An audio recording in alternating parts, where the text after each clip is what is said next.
Hi, I'm Bernie. I'm Top Gold and Josh. Hi, I'm Josh. O'Farrell Audio on Twitter, Soundwave Night on SoundCloud. Okay, we're doing a meetup during Audio Mo Hmm. using Hmm. Zoom. Now we've seen guys do this Remotely. before. Yeah, they guys have done stuff with the Backpack Studio connection, and I think yeah, there's been threaded audio commentary that people have done on Lemur. I think so. Someone's like Tim Mhm. Araneta put something up on Lemur, and then he got people. And I think he also put it up on Swell. So Swell allows you to connect by audio. You can make an audio response to something. So where this goes up, this clip you're looking at right now, probably up on Flickr, you can only make a text response there. But if it was on Twitter, you can make an audio or a video response just by recording it in your handset. Just recording and replying. Yeah. Yeah, it's a quite interesting network of people though that are watching your stuff, Josh. So tell me, what have you noticed in terms of connections that you didn't know maybe you had that are either liking or commenting or following you, like connections you currently have and interactions you're getting on the back of AudioMo, or is there a Yeah. trend concerning new connections? There's, it's a mix of both. What I found that because I share my audio modes on most of my social media. So it'd be Twitter, Facebook, LinkedIn. I was going to do Instagram, but I didn't end up doing it. Yeah. But it like Facebook would be friends and close family.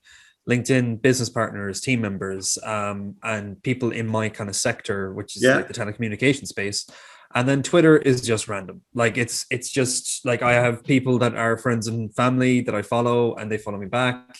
I follow a couple of my work friends there, and at the Mm. same and some college buddies, and then I just have random followers that have either they do follow AudioMo or else they have nothing to do with it whatsoever. And I found that some of them like they'd like and repost it and they'd share Mm. it, and like it's just surprising who actually is listening to your content, and it isn't like you're not just shouting out into the void, which I'll Yeah. admit I thought that last year when I first did AudioMo that like I wasn't getting a lot of replies or something, or I wasn't getting a lot of Yeah, listens. I but was kind wait, of like, am I just you changed the way you do the subtitles. I don't know if yeah, you yeah, thought of that. So like when you are you cross posting like links from SoundCloud to Facebook and Twitter? You're yeah, doing so yeah. now you're making decisions about what words to leave behind in the way of the Mhm. title or the expanded caption. And I think that's why you might be getting, people are they it's funny, they may not actually listen to what you're saying, but they'll read it. Or the opposite. They may just Yeah. listen to it and not read it. So like that's why I'm a big fan of anything that can RSSify, so like I can not on SoundCloud but on other apps, I can get you inside of Feedly, but I can't Mm. get you inside of Feedly with SoundCloud because it has to have an RSS hook. Spreaker does, Okay. Libsyn does, Anchor does.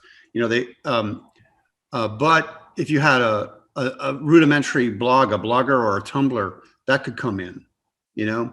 So like, Yeah. Yeah. I'm just saying, just so you know, some of the old heads, and these could be people that, they run companies, they're slow to change. So like, if they've always got their news from Facebook, probably aren't going to get a subscription to the Irish Times. They're just going to keep getting their news from Facebook. So you got to be where they are in their watering hole. Mhm. And like one of the most extensible watering holes is simple RSS because I mean I can grab it on Instapaper and Pocket, Feedly, places like that. And like these things are like 10 or 15 years old. Well, 10 years old, everything I just mentioned. Mm. And so they have structural dissemination power to them. Mhm. Um, cool. What about the tech? New tech are you using? Yeah. Actually, that was something that I had to get last year. Both for AudioMo and Yeah. because I do a podcast from a company, Spearline. So I got a brand new microphone. So What is it? it's a Mao. See, this is the problem. I hate trying to pronounce their name. It's like Mauna Ferry or something. It's Mauna Ferry. It's like I got it off Amazon. Okay. I did get it because it was a low price, but the quality was fantastic. So, but at the same time, when I was buying it, it was fairly cheap. I think it was only like 60 to 70 euro or something. Yeah. And I was kind of like, oh god, this is going to be like really cheap sounding. The quality isn't that good. But as you can tell, this Yeah, is well, what is it? It's I need to get a link to it because that's good. So yeah. what is it, a cardioid mic or is it a Yeah, what is it? I actually don't have the specifics of the. Okay, because I mean, typically, no, in your voice, if it's a thin membrane on the inside, it'd be like that's what a cardioid's based on. So it'll take your Mm, dulcet tones and it'll reverberate perfectly. You know, it's yeah, an analog filament that's moving around, and you know, if it's getting high quality, generally speaking, it'd be a cardioid mic with maybe a I'm pretty sure that it is. But again, like it was just the specifics of yeah, the detail. I was recommended to a lot of these by a friend. Like he was recommending the Blue Yeti yeah, brand, and yeah, it was just that I found this by chance in the recommended section and was like, okay, this is a yeah. lot of the specifics. Um, so You have yeah, a like you have a case for it. the cover over it. Well, no. I Oh, mean, like, can you carry it to? oh, yeah, Les. So like I've got the sound foam. One second now. So usually kind of like package Oh, inside good. that, Yeah, and yeah, and then so what I usually do is I have like a little kind of carrier bag yeah. that I just have that it's all padded inside. Yeah, So good. I just have it inside there with the wire. They didn't like when it came in a package, it was just in an Amazon Mm, box. So mm. and I actually had to buy all this kind of stuff added to it. But yeah, Yeah. like it's a nice spacious bag, just Mm. does the job.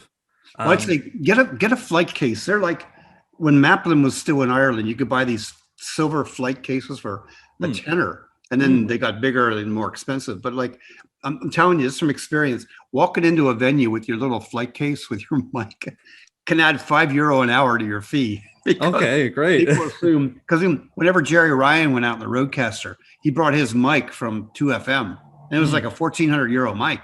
So a lot of people they get a mic that's based on their harmonic, their range, their vocal range, and the mm, mic's actually tuned to it. I mean, they don't know that until they test it. There's a Russian mic, I forget the brand name of it. Actually has like a red star on it or a red lightning bolt. And like mhm. I used to have this thing back in 2004 on campus, and then the band that owned it wanted it back, so I had to give it back to them. But God, it made me sound better. It gave me resonance. You mean like the booming voice from the Yeah, yeah, yeah. so like if I ever bought a mic that costs more than €300, I'd test it first to figure out what it is natively as it Mhm. goes in. That I don't need any kind of special compression or EQ setting. It just works, Yeah, yeah. So Give you that cool. commanding voice Yeah, that you there you need. are. Yeah, yeah. So the tech that I played with, you see me playing with an old Ricoh Theta S camera. I've actually been criticized for it.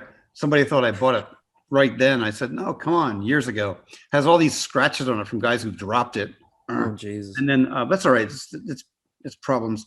And then I've used that inside of a set of books because we teach with journals, and Mhm. I just was playing around with could I ask people to talk for no more than 2 minutes about a piece they've written in a book, and then have that to share that people could share it inside of a headset. So I'm working on the workflow for that, and Mhm. then I've played with the old Zoom H6 recorder because the goal is could I connect lines to it, cables, XLR cables, and then Yeah. have those XLR cables terminate on a microphone where somebody could move it around with friends. So you could have like an assembly of like 80 people with 4 different mics getting really high quality sound.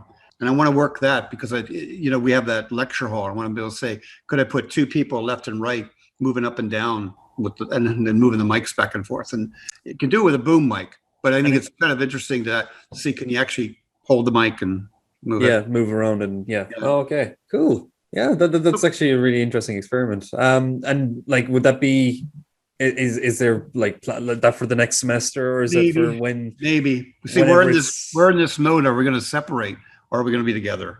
Anyway, Mhm. we've gone for nearly 10 minutes. So I just want to say, if you want to know more from this, O'Farrell Audio is where you got to be listening. Or on Twitter? what's the handle on SoundCloud? Soundnight, Soundwave Night Soundwave is Night. Soundwave Night, yeah. Good one. So it's yeah, O'Farrell Audio on Twitter, Soundwave Night on SoundCloud, Josh O'Farrell Hurley on LinkedIn if you do want to follow. So yeah.